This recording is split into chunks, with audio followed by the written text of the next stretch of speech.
에코가 심하게 나네. 좀 줄이면 안 되나? 예. 이, 제가 듣기로는 교회에서는 예를 들면 교회를 건립할 때 평당 얼마씩 굉장히 비싸게 쳐가지고 스피커를 이렇게 설치한다고 하더라고요. 왜 그러냐면 어차피 우리는 중생들은 이근이라고 하죠. 우리는 이근이라고 하죠. 듣는 거. 이근이 원통해야지 그것이 잘 좋아야지 어떤 설교를 하든 법문을 하든 설득력 있게 그것이 잘 들어가는데 마이크 상태가 안 좋으면 아무리 좋은 말로 잘 하더라도 귀에 쏙쏙 안 들어와요. 그래서 근데 절집에서는 이렇게 스피커 음향에 그렇게 많이 투자하는 것 같지는 않아요. 그래도 저희 봉헌사는 제가 알기로는 보호당이나 여기다 뭐 대형전에는 좀 그래도 스피커 설치를 좀 돈을 들여서 한 걸로 알고 있는데 어쨌든 이 스피커 말이라는 게 가장 중요해요. 여러분 절집에 가면 원통전이라는 거 들어보셨어요? 원통전? 예, 그게 무슨 어디 전 어떤 보살님을 모신 전각이에요? 그렇죠. 관세음보살. 우리 아까 관세음보살 정근했잖아요. 이근이 아까 제가 했던 이근 원통이라고 했잖아요. 이 듣는 거 있잖아요. 듣는 거. 그러니까 여러분이 간절하게 기도를 해서 이제 그 대신 속으로만 해도 물론 다른 생각하는 것도 낫겠지만 이렇게 소리를 내서 밖으로 소리를 내서 이렇게 관세음보살 명호를 부르면 그 소리를 관세음보살님이 듣고 우린 비록 관세음보살님만 하는데도 불구하고 여러분이 갖고 있는 많은 문제들이 있을 거 아니에요. 각각의 각 개인의 그 문제를 보살님께서 관세음보살님께서 들으시고 어쨌든 마음에 새겨서 그것을 잘 해결될 수 있게끔 그렇게 하신다. 그래서 이익은 원통이라 그래서 원통전이 된 거예요. 이제 아셨죠? 예, 그 원통이 그런 뜻이에요. 두루두루 통한다 이런 뜻이에요. 오늘 절이 아주 좀 바쁘게 돌아가고 있습니다. 뭐 설치도 많이 해놓고 그랬죠.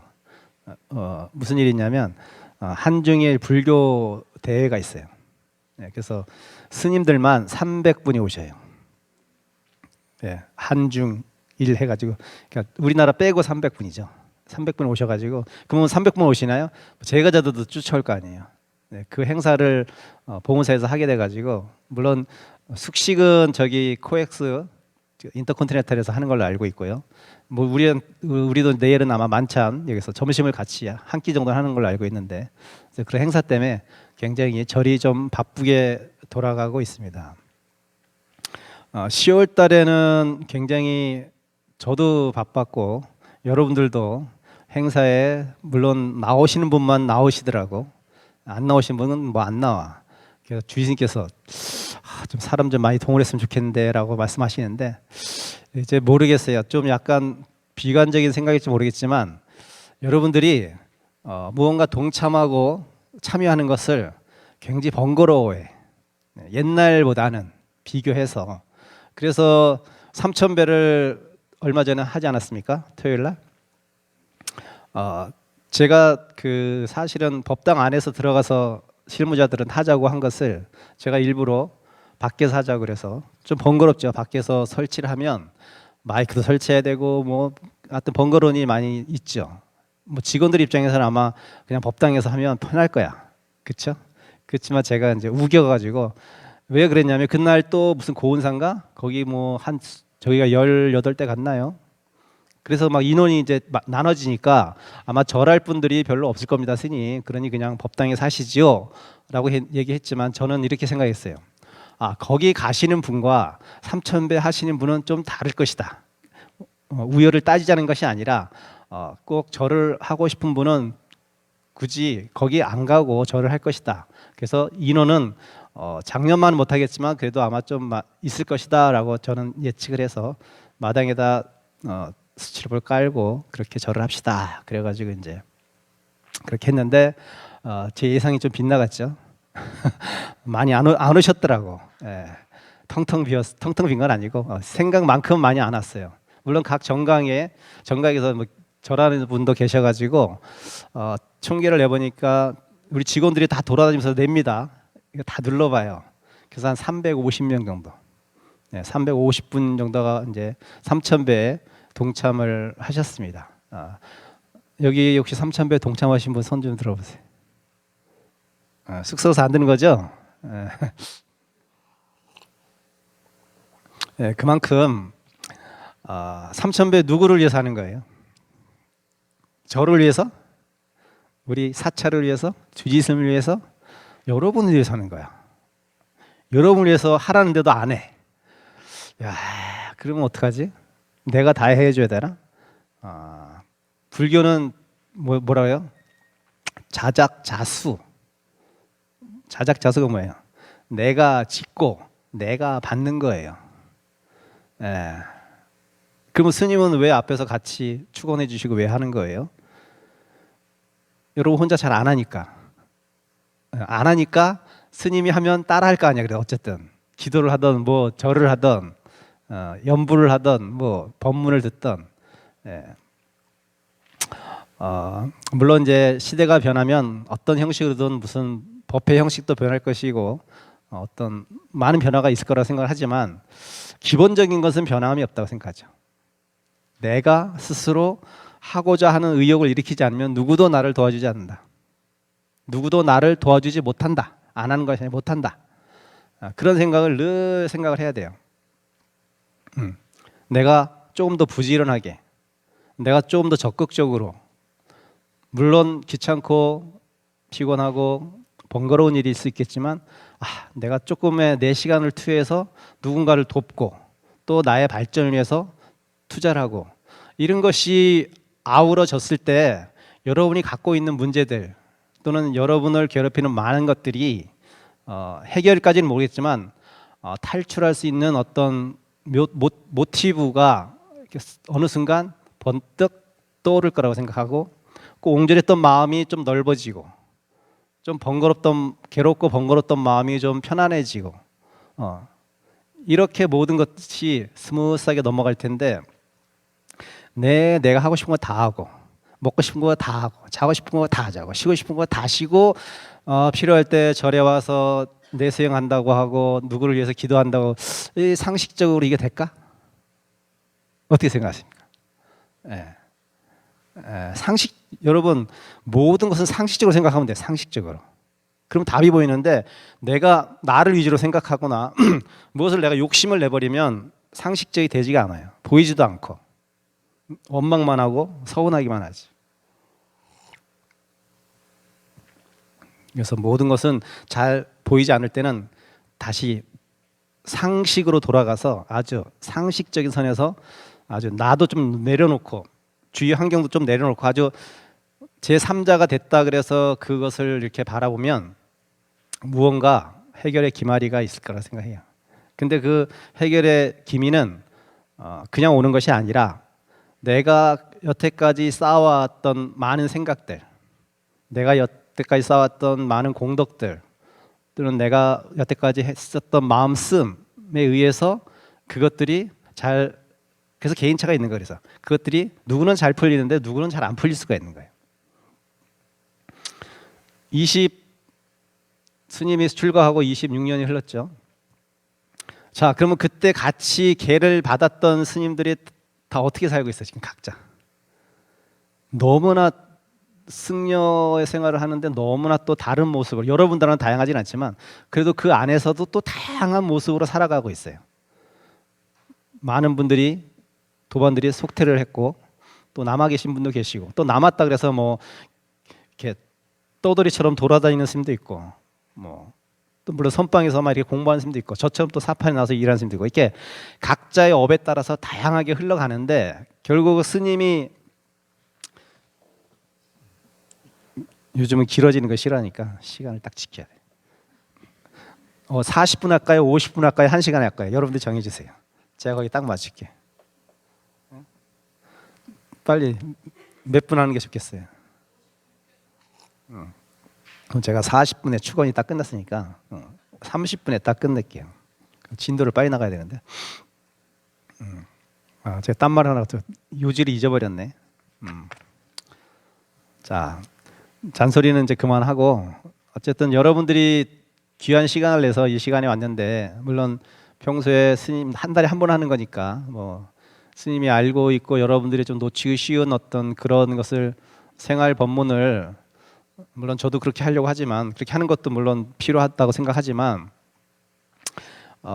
때로는 어떤 경전의 말씀에 의거해서 그 경전의 어떤 글귀를 통해서 여러분과 함께 그 글귀를 통해서 해석은 다양하게 할 수 있어요. 스님에 따라서 다양하게 할 수 있지만 좀 그 글귀를 현실로 끌어와서 여러분의 현실의 문제를, 다양한 현실의 그 문제들을 불교적인 어떤 해법으로 이렇게 풀 수 있는 그런 것을 좀 이제 스님이 좀 제공해주고 싶어서, 오늘은 앞으로는 제가 뭐 내년 초부터 할까 얼마 안 남았잖아요. 내년이. 그러다 그냥 아예 어제가 어디 있고 오늘이 어디 있어요. 그냥 하면 되는 거지, 그렇죠? 그래서 오늘부터 해가지고 뭐 언제까지 할지 모르겠지만 신신명이라는 그 조사 스님의 말씀을 적은 조사 어록이라고 해야 되나? 조사 어록이 있어요. 신신명 많이 들어보셨죠? 예, 들어는 봤는데 이제 내용은 뭐 아는 것도 있고 모르는 것도 있어요. 어쨌든 모르더라도 들으세요. 한 번 듣고 흐르는 것과 아예 못 들은 것은 완전히 다른 거예요. 내가 한 번 듣고 잊어먹더라도 그래도 어렴풋이 무언가 잔상이 내 기억 속에 있을 거예요. 그래서 다음에 또 어떤 기회가 있어서 또 듣게 되고, 그러면 또 새롭게 그 글귀가 내 마음에 와닿을 거예요. 그래서 오늘은 그 신신명에 대해서 이제 하나씩 좀 글귀를 풀어주면서 생활의 지혜로서 끌어다 쓸 수 있는 것은 끌어 쓸 수 있는 그런 생활 법문과 연결해서 스님이 설명해 드리도록 하겠습니다. 신신명은 누가 썼을 거 아닙니까? 네, 스님이 썼겠죠, 당연히. 스님이 썼는데 승찬대사 제3조 승찬대사라는 분이 지은 글귀예요. 제3조 승찬대사. 여러분이 많이 들었던 스님 중에서 제6조는 누구죠? 예, 제6조 해능. 뭐 6조가 뭐고 3조가 뭐고 이런 거 잘 모르시나요? 뭐 꼭 알 필요는 없는데 불교를 공부하다 보면 알게 돼요, 자연스럽게. 그리고 접하게 되어 있어요. 왜 그러면 1조, 2조, 3조, 4조, 5조, 6조 해능까지 이렇게 제일 많이 쓰냐 하면 이게 사실은 제가 생각하기에는 중국의 전통적인 어떤 그 중국 사람이 중시 여기는 가계예요, 가계. 그러니까 여러분도 지금 족보가 있는 사람들도 있을 것이고 족보를 아예 모르고 온 사람도 있을 텐데, 그 우리의 족보 문화가 사실은 중국의 전통 문화를 많이 유교 문화에서 따온 거죠. 중국 사람들은 뭔가 이렇게 계보를 중시해요. 족보를 중시한단 말이야. 내가 누구의 자식이고 누구의 손자고 이런 것이 어느 집안의 문중의 출신인 걸 굉장히 중요시한단 말이에요. 우리나라도 조선시대는 그랬잖아요. 그런 시대이기 때문에 중국인들의 사고방식은 그래, 부처님부터 이렇게 쭉 법맥이 내려왔을 거야. 법맥, 그렇죠? 부처님이 누구한테 처음에 법을 전해줬어요? 제자가 많았는데 그 중에 누구한테 법을 전해줬어요?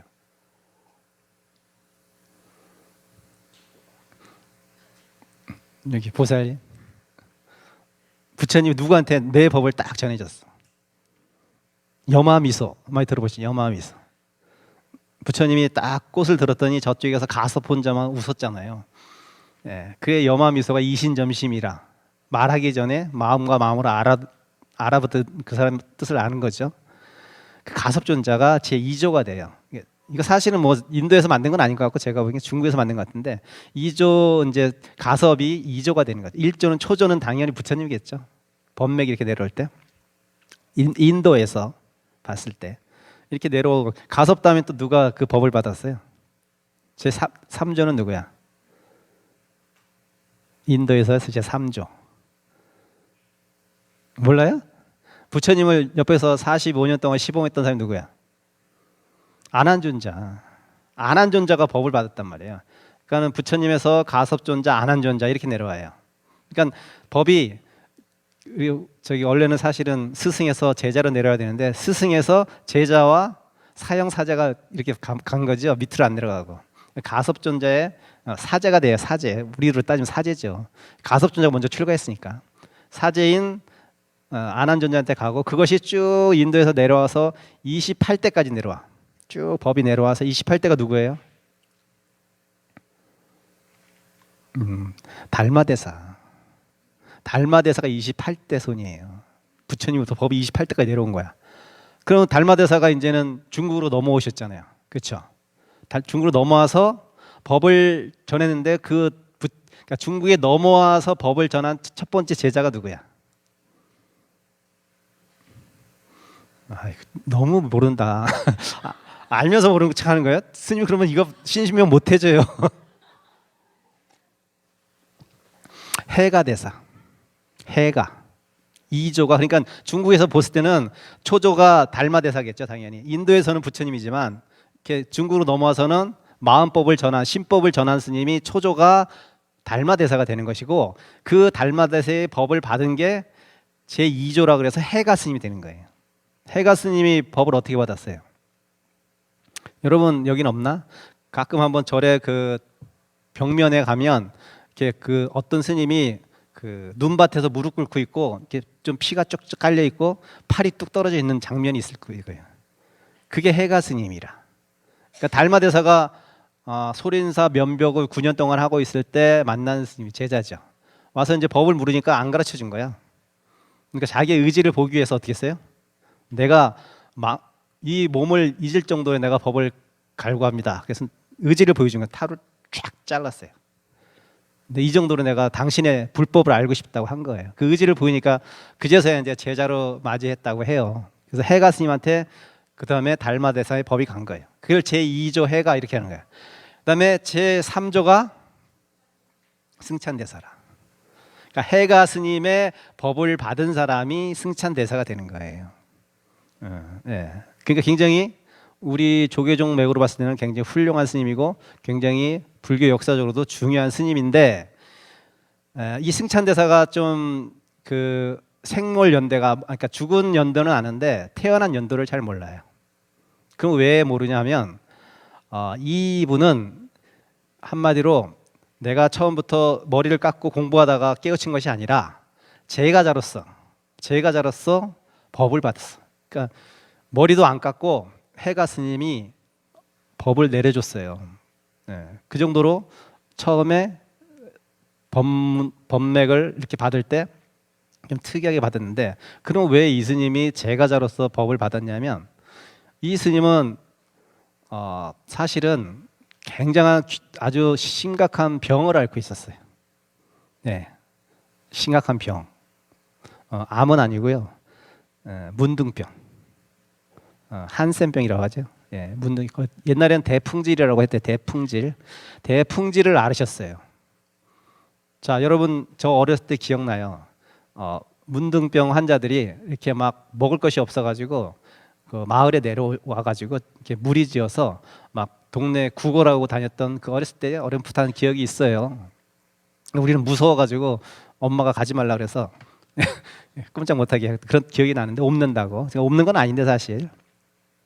어쨌든 그랬더니 이분도 사실은 승찬 대사도 당연히 그렇게 아주 거렁뱅이처럼 그렇게 남한테 멸시와 무멸감을 당하면서 내 이 병이 도대체 왜 생겼을까? 얼마나 고민을 했겠어요. 그렇죠? 예. 여러분들이 건강할 때는 여러분 참여 안 됩니다. 건강하면 참여 못해. 건강할 때 참여하는 사람은 진짜 훌륭한 사람이에요. 그래서 안 되니까 여러분 가끔 참여할 때 기도 특별히 21일 붙여서 참여하잖아. 예, 건강하면 참여가 잘 안 돼요. 자기가 몸이 아프면 어떻게 돼요? 내가 뭘 잘못했지? 내가 무엇을 잘못해서 이런 병이 걸렸지? 라고 자꾸 참여할 수 있는 어떤 그런 계기가 와요. 이분도 마찬가지야. 생물 연대는 잘 모르니까 태어난 데를 모르니까 얼마나 그렇게 그 병을 앓으면서 떠돌아다니는지 잘 몰라요. 어쨌든 문둥병 환자였어. 그러니까 얼마나 간절했겠어요. 어디 풍문으로 들으니까 그 불법이라는 걸 잘 모르는데 도인이 옛날에는 도사라고 해요. 도사가 살고 있다니 혹시 그분한테 가면 내 이 병을 나을 수 있을까? 라고 생각해서 수소문수소해서 찾아간 거죠. 여러분들이 힘들 때 용한 점쟁이 찾아가듯이. 안 찾아가나? 그래서 진짜 물어 간절한 마음으로, 진짜 아주 간절한 마음으로 찾아갔죠.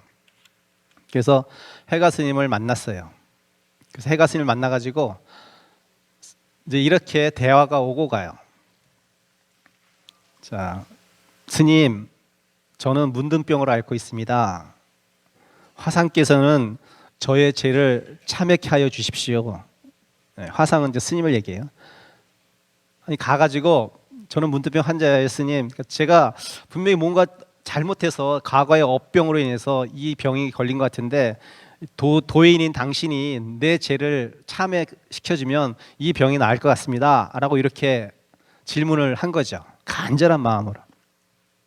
그랬더니 이조 해가 스님께서 이렇게 얘기해요. 그래, 네 죄가 그렇게 중해서 네가 지금 문둥병을 앓고 있는 거야? 그래? 그럼 네 죄를 한번 가져와 봐. 그래. 이거 어디서 많이 듣던 거 아니에요? 사실은 초조 달마대사와 해가가 문답할 때 이런 대목이 있었단 말이에요. 거의 비슷해요. 거의 비슷해요. 예. 이게 뭐 후대에 만들어진 건지 그건 잘 모르겠지만 어쨌든 너무나 비슷해요. 그 너무 괴롭다고 그랬거든. 해가 스님은 자기가 뭔지 모르게 뭐 괴로움이 있었나 봐요. 엄청 괴롭다고 달마대사한테 얘기하니까 달마대사가 뭐라 그래요? 너 그 괴로운 마음을 내놔봐라 이렇게 얘기해요. 괴로운 마음? 여러분 괴로운 마음 내놓을 수 있어? 눈으로 볼 수 있어? 누구한테 말은 할 수 있지만 앞에 턱 놓고 눈으로 볼 수는 확인할 수는 없는 거잖아요. 그렇죠? 그래서 찾을래야 똑같아요. 찾을래야 찾을 수가 없습니다. 라고 하니까 그러면 너의 마음은 안심됐느니라. 그게 안심법문이야 그게. 달마의 안심법문인데 너 마음은 이제 안심됐냐. 이런 비슷해요. 너의 죄를 가져와 봐. 이렇게 얘기해요. 그러니까 네가 죄를 가져오면 내가 너의 죄를 참회케 하리라 라고 말씀하시니까 승찬대사께서 생각해봐. 아무리 찾으려도 자기가 죄진 게 생각뿐이지 어디 구체적으로 남한테 내놓을 수 있는 게 뭐 있나요? 그렇죠? 죄를 내놓을 수가 없어. 그러니까 죄를 찾아봐도 찾을 수가 없습니다. 이렇게 얘기해요. 비슷해요. 죄를 찾아봐도 찾을 수가 없습니다. 그렇다면 그대의 죄는 모두 참회되었느니라. 이렇게 얘기합니다. 그렇다면 그대의 죄는 모두 참회되었느니라. 우리가 좀 전에 천수경 같이 봉독했잖아요. 천수경에 어떤 대목이 있어요? 이런 비슷한 대목. 한문으로는 죄무장하성 종심기 심양멸시 죄영망 재명심요 양구공 시증명이 진참해 이런 뜻이에요. 해석해주면 죄는 본래 자성이 없어. 마음 따라 일어났어. 죄는 본래 자성이 없으니 마음 따라 일어났. 그러면 그 마음이 사라지면 죄도 역시 사라지네. 이런 뜻이란 말이에요. 이게 비슷하죠. 분명히 죄는 구체적으로 뭐 있지 않아요? 법문에 법령에 뭐 형사법도 있고 민사법도 있고 그냥 죄가 있잖아요. 뭐 잘못하면 사람들이 나 죄 지었네라고 하잖아요. 근데 그 죄의 자성이 없다는 것은 뭐냐면 죄는 스스로 죄라고 이렇게 탁 고정화되어서 있을 수가 없어요. 제가 늘 얘기하지만 한 명은 죽이면 살인자요 100명을 죽이면 영웅이야. 역사적으로 사람 안 죽이고 왕이 올라간 사람이 없고 세계를 통일한 사람 중에 사람 안 죽인 사람이 어디 있어? 그럼 그 사람은 우리 살인자라고 얘기 안 하잖아. 그렇죠? 영웅이라고 하잖아. 시대의 영웅, 불세출의 영웅. 아니 사람을 더 많이 죽였는데 앙고라 라마도 99명을 죽였잖아. 근데 나중에 성불했어. 아니 분명히 살인을 저지르면 성불할 수 없다고 했는데 생명을 끊으면 누군가의 생명을 죽이면 근데 어떻게 성불했지? 뭐 여러 가지로 얘기가 가능하겠지만 죄는 원래 모든 이 세상의 모든 것은 자성이 없어요. 스스로 된 게 어디 있어? 다 인연 따라 만들어진 거야. 그러면 선생님 저는 이제 내가 남들이 해서 손가락 당하고 비난받아 마땅한 죄를 지었지만 저는 이제 죄가 없다고 하니까 저는 자유롭겠네요. 결코 자유로울 수 없어 그 사람은. 예. 왜 자유로울 수 없냐면 자기는 알고 있거든. 그것이 부끄러운 일이라는 것을. 그때 그것은 자기한테는 죄가 되는 것이 늘 남아 있어요. 예. 그걸 우리가 그냥 업이다 이렇게 얘기하는 것뿐이에요. 어쨌든 죄라는 것은 그렇게 본래 자성이 없어요. 그래서 어느 시대에는 얼마 안 됐어요. 뭐가 있었어요, 여러분? 지금 형사적으로 처벌 못 해요. 간통죄. 아니 그게 어떨 때는 왜 죄가 돼서 감옥에 가고 지금은 왜 감옥에 안 가? 민사상의 책임만 지지. 그럼 뭐야? 이 죄라는 게 어떻게 형성되는 거예요? 시대의 인연 따라, 시대의 사상에 따라. 예. 이슬람의 법률은 어때요? 눈에는 눈, 이에는 이예요. 내 눈을 뽑은 놈은 내 눈을 뽑아야 돼. 그 말이 돼요? 사적 복수잖아요, 이것은. 근데 코란에 그렇게 나와 있단 말이에요. 그렇다고 똑같이 하는 건 아니겠지만 어쨌든 그런 식으로 우리가 알고 있는 이 죄라는 사실도 사실은 자성이 스스로 된 성품이 없이 인연 따라, 시대 따라 이렇게 다 규정 지어서 오히려 사람으로 하여금 죄의식을 느끼게 해서 그것을 미연에 좋은 순기능도 사실 많죠. 방지케 하는 거예요. 악을 방지케 하려고 이제 그렇게 하는 거겠죠. 많은 사람을 괴롭게 하고 한 타인을 괴롭게 하는 것들을 법령으로 정해서 못하게 하고 사회의 안정을 기하는 거예요. 본래 죄는 자성이 없다. 그러니까 네가 죄를 져서 그 죄를 참여하면 문둥병이 낫다고 생각을 했지만 본래 입장, 깨달은 사람의 입장에서 볼 때는 죄에는 자성이 없기 때문에 그 죄라는 것은 없으니 무슨 참여할 것이 있냐 이렇게 말씀하시는 거예요. 그러니까는 그걸 들었던 승찬대사는 어때요? 여태까지 내가 갖고 있는 죄라는 고정관념에 사로잡혀 있어서 스스로가 스스로를 괴롭혔던 거예요. 여러분이 생각하는 모든 많은 문제가 다양하게 있지만 어떻게 보면은 그 여러분을 괴롭히는 고민거리, 괴로움이라는 것이 물론 제3자가 보기도 괴롭다고 생각이 들겠지만 그 괴로움의 정도가 남들이 생각할 때 분명히 1인데 자기한테는 9배, 10배, 100배까지 키워. 왜? 생각이 그렇게 만들어. 내가 생각을 그것 상황을 그렇게 받아들이고 이해하고 그렇게 인식하기 때문에 그것이 문제가 없다는 것이 아니라 그 문제가 있는 그대로의 문제보다 더 크게 문제를 키워서 내가 생각하고 스스로가 스스로를 괴롭힌. 그래서 그거 내가 나를 스스로 괴롭힌다는 그 생각만 언뜻 내가 뭘로 깨달으면 그 문제가 분명히 10의 괴로움이었는데 어느 순간 1의 괴로움으로 툭 떨어져 버려요.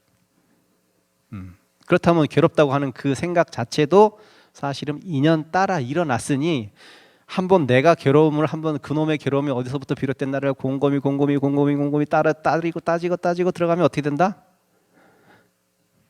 나의 욕심, 내 뜻대로 안 되는 것, 더 깊이 들어가면 나라는 생각 때문에 이렇게 되는 거예요. 왜? 나라는 생각 때문에 나를 지켜야 될 거 아니야. 내가 덜 괴로워야 될 거 아니야. 이렇게 깊숙이 들어가면 나라는 생각의 최고의 나를 괴롭히는 생각이라. 그래서 그런 문제가 해서 너무 머리 아플 때는 아이고 내가 살면 얼마나 산다고 나 얼마 있으면 죽을 건데 좀 즐겁게 살자 하고 휙 던져버리세요. 휙 던져버리세요. 잘 안 되지만 휙 던지려고 애를 써보세요. 아니 나 앞으로 여러분 얼마나 살까요? 저는 보니까 한 20년밖에 못 살 것 같아. 저는 80에 죽을 거니까.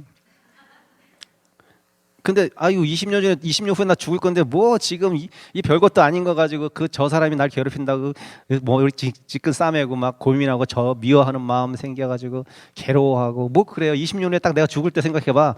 아무것도 아니야 이거. 생각을 그렇게 확 20년 후 넘어가. 그러면 그냥 지금 발생하는 남편 속삭이는 거 아무것도 아니야. 저놈이 다 받을 거야. 걱정하지 마세요. 그러니까 신경 쓰지 마요. 네 엎드려 살아라. 어떤 스님이 상자들이 하도 스님으로서 잘 노릇을 못하고 못 사는 것 같으니까 주위에서 이제 이렇게 얘기했어. 아이고 상자 좀 제대로 좀 교육 좀 시키고 잘 가르치세요. 도반들이 그러니까 그 스님 뭐라는 줄 아세요? 지들 업인데 뭘. 와, 이 스님답게 생각하신 거죠. 지들 업이야. 내가 아무리 그 스님을 잘 살게 해주려고 해인사 강원 보내고 어디 뭐 잘 살 수 있는 선방을 보낸들 결국 살아가는 거는 그 스님의 몫이지 결코 주위에 은사 스님도 아니고 여러분도 아니고 친인척도 아니고 나야. 내가 각성하지 않으면 아무것도 이루어지지 않아. 그러니까 이분들은 그 요체를 아주 깨달은 거죠. 그 요체를 깨달았기 때문에 이렇게 말을 할 수 있는 거예요. 그렇다면 그대 이제는 모두 참여되었느니라. 그대는 그저 불법승 삼보에 의지하여 안주해라. 불법승 삼보에 의지하여 안주하라. 이렇게 말씀을 하셨습니다. 근데 또 이 승찬대사가 법기가 또 남달랐던 것 같아요. 그러니까 고민을 많이 해본 사람만이 고민을 많이 해본 사람만이 철학적인 사유가 가능해요. 네. 여러분 저는 너무 근심 걱정이 없어요. 그 보살님 조금만 문제 생기면요 남들보다 10배로 크게 생각해. 근데 오히려 평소에 자잘한 것들이 많이 있으면 한 번씩 다 겪었기 때문에 그 괴로움이 크게 사실은 다가서지 않는데 그러니까 잽을 좀 몇 번 맞아야 돼 여러분 살면서. 잽을 좀 맞아. 그 잽 맞았다고 슬퍼하지 말고 잽을 좀 맞아서 뭐라 그래요? 맷집을 좀 키워야 돼 살면서도. 좀 문제를 좀 자식한테 좀 몇 번 맞아야지. 그렇게 속 안 새기던 자식이 어느 순간 속 조금 새겼는데 막 자기는 뭐 세상 무너지는 것처럼 그렇게 얘기한단 말이에요. 스님한테 와가지고 내가 뭔가 아무것도 아닌데 다 그 나이 때 겪어가는 것들인데.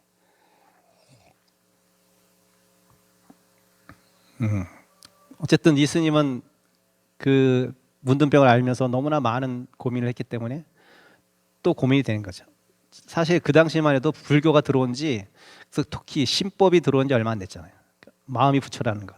그렇기 때문에 교리적으로는 뭐 좀 있을 수 있겠지만 이런 신법으로서 불교가 전해진 게 아주 얼마 안 됐어요. 그러니까는 일반 대중들은 거의 몰랐다고 보죠. 불교에 대해서, 불법에 대해서, 법에 대해서, 가르침에 대해서. 그러니까 이분도 사실은 일자 어떻게 보면 뭐 무식한 거는 모르겠는데 이런 글을 절 정도니까 무식은 안 한 것 같았고 제가 보기엔 무식한 건 아닌데 어쨌든 잘 모르니까 불교에 대해서 들어본 바가 별로 없으니까 이렇게 또 물어요. 지금 화상을 배우니, 그러니까 스님을 배우니 승보는 알았습니다. 승보, 우리 승려니까 승보는 알았는데 그럼 어떤 것을 불보라고 하고 어떤 것을 법보라고 합니까? 그러니까 불법은 무엇입니까? 또 이렇게 되물어요. 그러니까 신법을 깨달은 스님이 이렇게 얘기하죠. 마음이 부처이며 마음이 법이니라. 이렇게 얘기합니다. 구별을 했죠. 불법 승이라고 하니까 그래 불법 따로 있고 그다음에 법 따로 있고 그다음에 승 따로 있고 이게 우리의 고전적인 아주 차별심은 아니지만 인식하는 방법이죠. 불법승께 귀하라. 그러니까 부처님 그때 부처님 가르침의 법 또 부처님의 법을 전하는 승이 마치 현실적으로는 따로 있어요. 따로 있는 것 같아요. 그렇지만 그것이 근본적인 면에서 봤을 때는 부처가 법이고 법이 승이고 승이 부처고 이렇게 순환적인 연기적으로 돌아가는 것인데 우리는 마치 불법 승이라고 하니까 또 그렇게 똑같이 승찬 스님도 법이 따로 있고 불이 따로 있는구나 이렇게 생각을 하셨던 거죠. 우리의 고정관념이죠. 일반적인 생각으로 맞는 얘기예요. 상식적으로 맞는 얘기 같지만 근본적인 면에서 봤을 때는 부처님이 없으면 법이 어디 있어요? 그렇죠. 또 부처님이 법을 피지 않았으면 부처님 법도 없을 것이고 또 부처님 법을 따른 승도 없었을 거예요. 그러니까 이것을 부처님 법, 승 이렇게 분리해서 볼 수 없는 거예요. 그렇잖아요. 근데 우리는 다 그렇게 마치 언어가 주는 어떤 그런 사고에 의해서 마치 따로 있는 것처럼 생각하는데 사실 이것은 하나이면서 둘이고 둘이면서 셋인 거죠. 그래서 그것을 일깨워주기 위해서 마음이 부처며 마음이 법이니라. 법과 부처는 둘이 아니요 승보 또한 그러하니라. 이렇게 얘기해줘요. 그 분별심을 타파해버린 거죠. 이 스님이 승찬 스님이 굉장히 현명하신 분이었고 고민을 많이 하신 분이니까 그 얘기를 또 알아들어요. 그래서 오늘에야 비로소 죄의 성품은 마음 안에도 마음 밖에도 중간에도 있지 않음을 알았습니다. 이렇게 얘기하는 거예요. 죄의 성품이라는 것이 마음 안에도 있는 것도 아니고 마음 밖에 있는 것도 아니고 마음 중간에 어디에 있는 것도 아니에요. 우리는 없다고 하니까 안에 있나 밖에 있나 중간에 있나? 이게 저기 능엄경에도 똑같이 이런 마음이 어디 있느냐? 마음이 어디 있느냐? 물으니까 뭐라 그래요? 눈 안에 있을 것 같아. 아니야. 그거 없다 그러니까 눈 밖에 있나요? 아니야. 눈 중간에 있나요? 이렇게 제자가 얘기하는 그 나와요. 능엄경에 보면은. 근데 똑같은 거예요. 죄라고 하니까 죄의 마음에 있는 줄 알고 또 밖에 있는 줄 알고 안과 밖과 중간이 다 어우러져서 생성된 거지 어디에 고정적으로 있지 않아요. 인연 따라 안에 있을 수도 있고 밖에 있을 수도 있고 중간에 있을 수도 있죠. 마음이 그러하듯 불보와 법보도 둘이 아닌 줄 알겠습니다. 이렇게 탁 얘기해요. 그러니까 한마디에 한 그 법고량이라고 우리가 보통 얘기하죠. 한 법고량 하는데 바로 알아들은 거예요. 그래서 바로 인가를 해줘 버려요. 거기서 법을 전해준단 말이야. 그래서 너는 나의 보배이다. 너는 나의 보배이니 법명을 지어주시는 거예요. 구슬 찬자를 써서 승찬이라 하리라. 이렇게 얘기.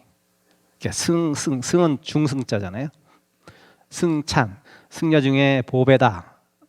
보배 찬자를 써서. 그래서 스님이 승찬 스님이 된 거예요. 속명도 몰라요. 이 스님은 속명이 뭔지도 몰라. 정기가 남아있지 않아. 왜 그러냐면 아까도 얘기했지만 문둥병 환자로서 그렇게 돌아다녔고 또 그 시대가 남북조 시대였어요. 남북조 시대에 또 범난이 한참 일어난 시기였어요. 범난이 한참 일어난 시기는 무슨 뜻이냐면 그래서 불교를 제대로 공부하려면 중국 불교사를 알아야 돼요. 범난이란데 그 범난이 뭐냐면 여러분 우리가 얼마 전에 여기서 우리 저기 도량에서 12.7 범난 기념식 했어요. 그것도 범난이라고 하잖아요. 12.7 군부가 시비를 일으키고 바로 스님들 막 무더기로 잡아갔잖아요. 그리고 우리가 범난이라고 하듯이 12.7 범난 하듯이 중국 역사를 통틀어서 불교가 그렇게 범난을 당한 게 딱 4번 있었단 말이야. 역사적으로 중국 불교에서 그렇게 어마어마한 지금은 약하고 지금은 스님들이 끌려가서 좀 고문당하고 좀 그 정도지 그 당시는 사찰이 다 폐쇄되고 승려가 다 속퇴시키고 잡아가고 전답을 다 몰수해버렸어요. 4번씩이나.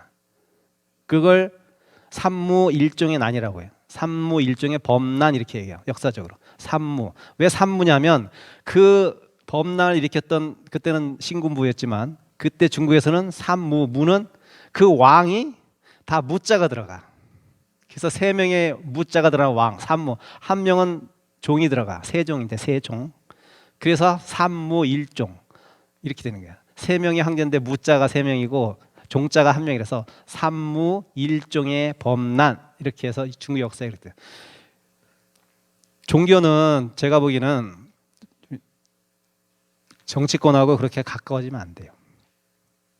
제 생각은 그래요. 적당한 거리를 유지해야 돼. 너무 떨어지면 어떻게 된다?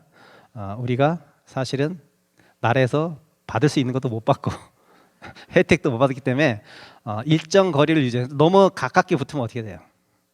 너무 가깝게 붙으면 그러면 그 3명의 산무, 3명의 왕가, 4명의 황제죠. 황제들이 그러면 처음부터 불교를 배척했던 게 아니에요. 왜 배척하게 됐냐면 물론 도교 때문에 그렇기도 했지만 도교는 핑계고 사실은 그 당시만 인구도 별로 안 됐는데 출가자가 너무나 많아졌고요. 그다음에 옛날에는 절에서 어떻게 됐어요? 세금 안 내요. 지금 저 세금 냅니다. 원청 징수해요. 세금 내는데 보시에서 떼는데 총무원 가서 어쨌든 그 당시만 해도 역사적으로 종교에는 세금을 물지 않았어요. 그리고 종교에 당연히 스님들은 군역을 면했어. 군대를 안 갔단 말이에요. 우리 저 군대 갔다 오고 출가했습니다. 군대도 안 가. 또 땅도 엄청나게 많아. 그 땅에서 나온 소출도 세금을 안 내. 그 나라에서 볼 때는요 어마어마한 세수가 누수되는 거예요. 누수되는 거예요. 그 당시 인구도 별로 많지 않았잖아. 세금 낼 수 있는 사람이 많지도 않아. 경제가 얼마나 발전했겠어요. 근데 땅도 많이 갖고 있고 사람도 많고. 그러니까 황제 입장에서는 어때요? 정권 딱 잡았는데 아 저것들 좀 쳐내야겠다. 그래가지고 저 재산 다 전답 다 몰수하고 스님들 다로 세 탈속시키고, 네. 그다음에 군대 보내고 이랬단 말이에요. 그러니까 적당히 낼 거 내고 받을 거 받아야 되는데 너무 받기만 한 거지. 예. 그리고 좀 그때만 해도 이제 어차피 돈이 많으면 타락하게 돼 있어. 어느 집단이든. 예. 타락했겠죠 좀. 제대로 살면 그렇게 했었어요. 조만간 우리가 저기 그 대만에 갑니다. 네. 스님이 인솔해서 가니까 많이 지원하세요.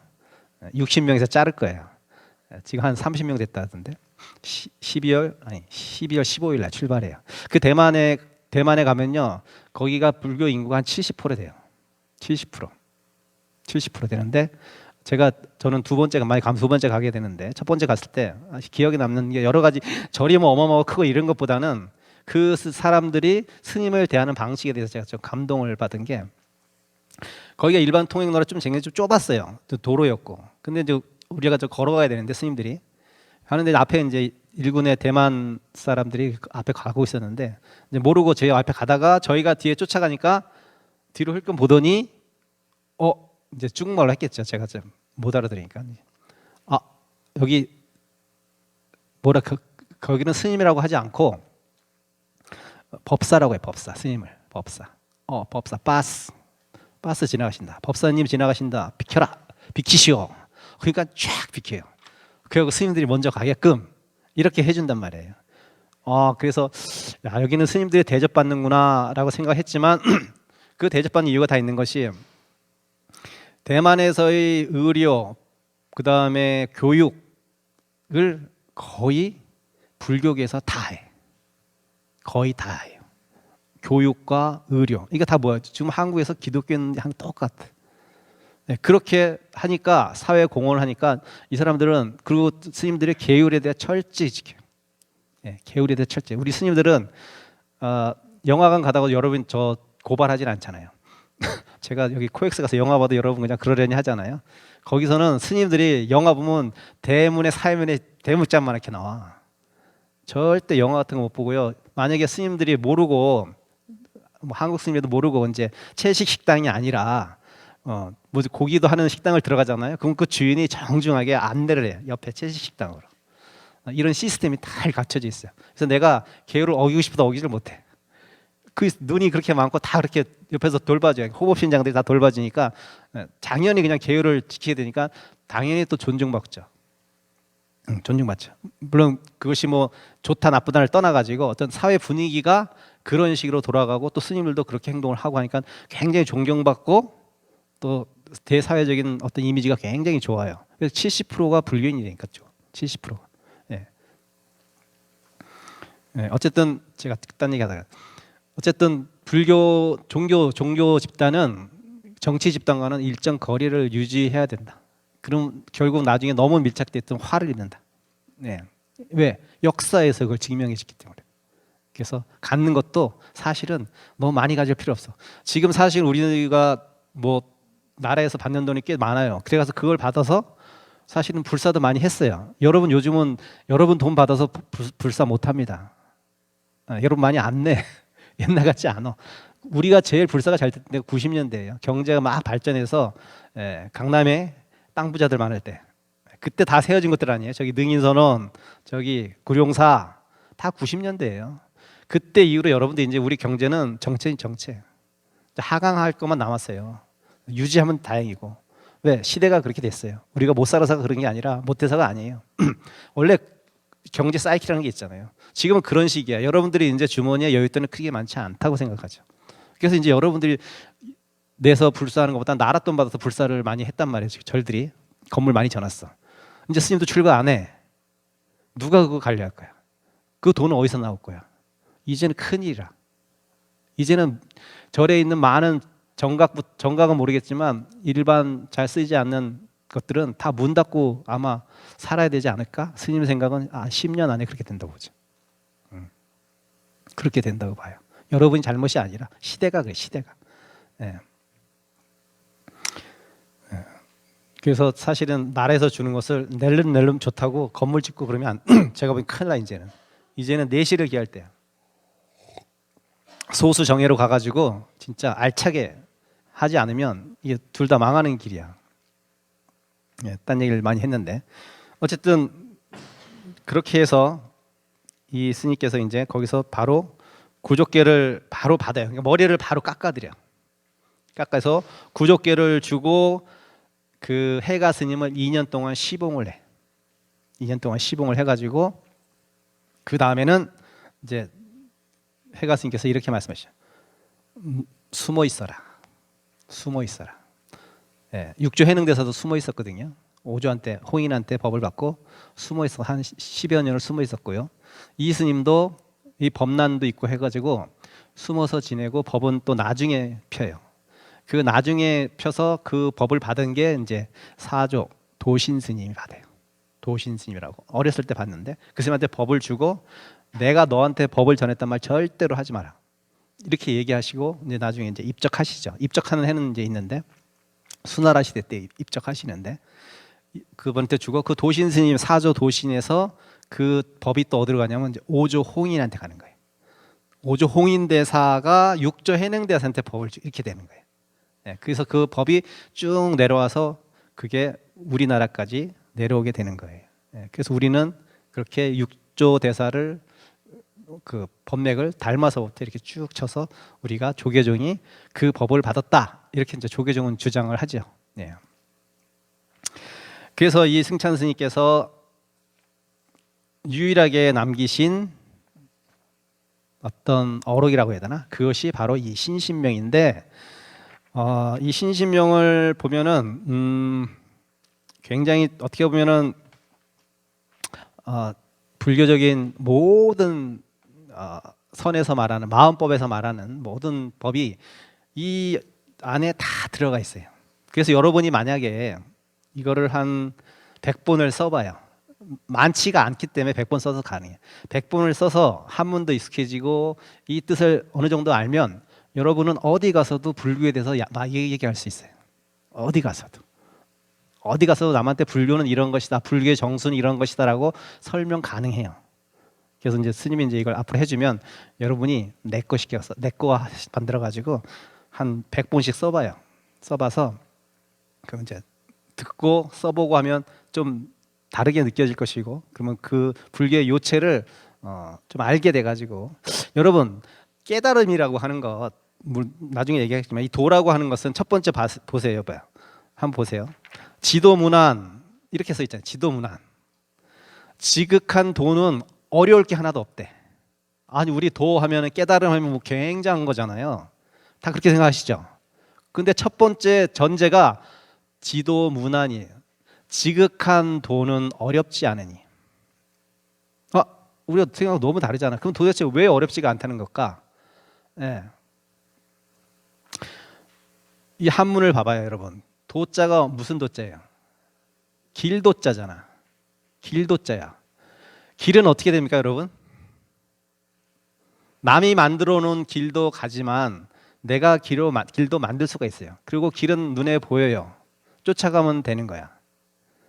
근데 길을 가긴 가는데 내가 서울을 갈 때, 내가 여기서 부산을 갈 때 헤매고 갈 것인가, 다이렉트로 갈 것인가는 그거는 내가 길을 제대로 알면 수월하게 갈 것이고 길을 제대로 모르면 헤매다 가겠죠.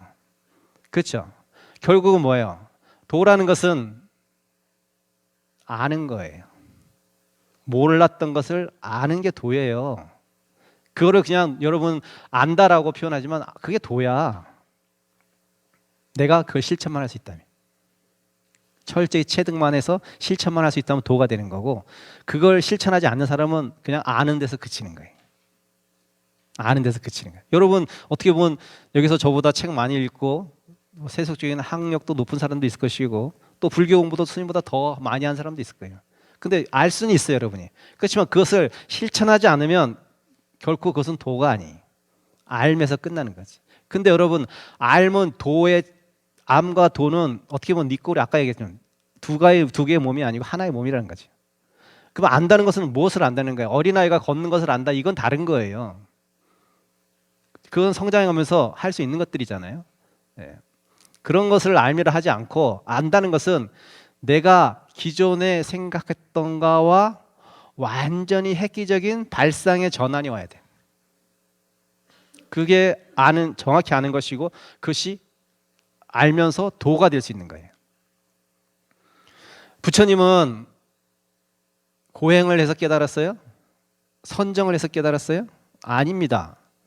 과정일 뿐이었어요. 그것은. 결국 부처님이 깨달은 건 뭐예요? 보리수 밑에서 일주일 앉아서 깨달았어. 그러면 뭘 해서 깨달은 거야 도대체? 획기적인 인식의 전환이 왔다니까. 그 일주일 안에. 내가 왜 태어났고 왜 병들고 왜 죽게 됐지라를 획기적으로 생각해요. 우리가 일반적으로 알긴 나고 태어나고 죽는 거 따로따로라고 생각했잖아요. 부처님은 그것을 깊게 사유하셨어요. 기존에 알던 방식대로 생각한 것이 아니라 생각의 전환을 획기적으로 해버린 거야. 아, 날미 없고 죽음이 둘이 아니었구나. 난다는 거, 생한다는 사람한테 멸하는 거구나. 이걸 획기적으로 생각하셨던 거예요. 그래서 12연기를 생각한 거야. 12연기를 생각해서 순간 역관을 해보니까 아, 나고 죽는 것은 없는 거구나. 착각이었네. 이걸 획기적으로 생각하셨던 거예요. 도가 튀인 거예요. 그래서 평생 그러한 생각에서 삶을 살아가셨던 거예요. 그러니까 죽을 때도 그냥 편안하게 죽으신 거야. 내가 죽는다고 생각하지 않았어요. 부처님은. 여러분 죽으면 죽는다 생각하죠. 예, 나도 그럴 것 같아 아직 못 깨달아가지고. 근데 부처님은 획기적인 생각의 전환을 바꿨기 때문에 생과 멸이 둘이 아닌 거야. 하나야. 생한다는 것은 당연히 멸하니까. 생자 필멸이잖아. 우린 말은 그렇게 해도 잘 안 되지. 왜? 우리는 부처님 법을 지금 들었잖아. 그러니까 여러분 얼마나 굉장히 좋아 가기가. 부처님이 길을 다 닦아놨어. 우린 그 길을 제대로만 가고 실천하면 되는 거예요. 근데 그게 잘 안 되지. 잘 안 되지 사실. 예. 실천 가기만 똑같이 쫓아가면 돼요. 예. 그래서 부처님이 뭐랬어? 나는 너희들의 스승이라기보다는 나는 그냥 길을 안내하는 안내자일 뿐이야. 이렇게 얘기하는 거야. 내가 갔기 때문에 너희들은 그 길을 가면 돼. 예. 그래서 여기서 첫 번째 승찬대사가 깨달을 때 무슨 엄청난 고행을 해서 깨달았어요? 한마디 듣고 생각의 전환을 이뤘잖아. 아, 죄라는 것. 이것이 도대체 무엇인가라고 했을 때 내 마음이 조작해낸 거구나. 이렇게 생각의 전환을 이뤘잖아요. 어렵게 깨달았나요? 그리고 평생을 그렇게 사셨어요. 여러분들도 알긴 알아. 근데 체험이 없잖아. 체득이 없어. 체험과 체득은 어떻게 돼요? 삶의 체험 현장 이렇게 얘기해요. 삶의 체험 현장이 무슨 뜻이야? 내가 가서 몸으로 직접 겪어야 된다니까. 여러분 108배 해도 힘들죠. 힘들지. 3000배 더 힘들지. 해봐야 돼. 해보지 않고 에이 뭐 스님 그 육체를 괴롭혀가지고 뭐 깨달음이 옵니까? 부처님도 6년이라는 고통의 시간이 있었기 때문에 그것들이 왔던 거지. 모든 과정이 다 연기법으로 이루어져 가지고 이것이 바탕이 돼서 그것이 이루어진 거지. 그것과 이것은 별개다 이렇게 생각하면 또 안 된다는 거예요. 내가 내 수행도 게으리 하면서 내 자신의 생각도 올바르게 먹지도 않으면서 내가 괴로움이 사라지기를 바래? 그건 말도 안 되는 소리예요. 몸에서 오는 병은 여러분 그거는 늙으면 어쩔 수 없어요. 병이 오면 괴롭죠. 스님도 힘들어. 조금만 이만 아파도 너무 힘들어요. 그렇지만 나는 왜 여기 이가 아프지? 왜 괴로워 힘들어 이렇게 얘기하는 사람과 아 그래 늙어가면 당연히 이 몸뚱아리는 조금씩 쇠잔해지는 거고 삐그덕거리는 거야 라고 생각하는 사람이 이 병을 받아들이는 정도는 어떨까요? 아픈 건 똑같아. 아파요. 다 아파. 근데 받아들인 마음이 달라진다니까요. 죽음이라는 것도 그렇다는 거예요. 여러분이 그래 나는 언젠간 죽어 라고 늘 머릿속에 생각하고 사세요. 나는 언젠간 죽을 거야. 나는 언젠간 죽을 거야. 그래서 나는 지금 열심히 태폐적으로 살자 이게 아니라 나는 언젠가 죽을 테니까 그것을 순연히 받아들일 수 있는 마음의 준비를 하라는 거예요. 괴로울지라도 너무 괴롭게 받아들이지 말고 지금부터 연습하지 않으면 괴롭습니다. 지도문안이라는 그 지극한 도라는 것은 어려움이 없다는 것은 바로 그런 뜻이에요. 도가 어렵나요? 내가 실천하지 않을 뿐이지. 생각을 바꾸지 않으려고 할 뿐이지. 삶의 태도를 변화시키지 않으려고 할 뿐이지 도는 어렵지 않아. 아, 스님, 전 아침만 일어나면 몸이 찌뿌둥하고 괴롭고 힘들고 출근하기 싫고 괴로워요. 그러면 아침에 일찍 출근해서 6시에 출근해서 수영장에서 수영하고 출근하는 사람 뭐야? 지가 게으름을 펴놓고 당연히 그 괴로움에 대한 대가는 받아야 되는데 대가는 받기 싫고 괴로운 원인을 만들어 놓고 괴롭다고 하면 어떻게 해요? 괴로운 원인을 만들지 말아야지. 그것이 인과법이잖아. 딴 게 인과법이 아니야. 인을 짓지 말고 그럼 과도 안 와. 인을 져놓고 자식 때문에 속상해 죽겠어. 자식을 낳지 말았어야지. 나는 순간 괴롭다고 생각하세요. 응? 그러면 아이고 그래 내가 낳았으니까 당연히 괴로움 받아야지. 예, 걔가 너무나 착하고 말 잘해서 좀 너무 고맙다 얘야.